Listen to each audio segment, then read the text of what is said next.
NCC చాలా సంవత్సరాల నుంచి ఉంది.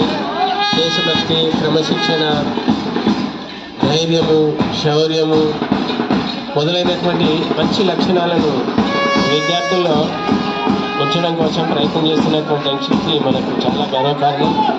దాన్ని పరిరక్షించుకోవాలి. అందరూ గౌరవ వందనం స్వీకరించాలి.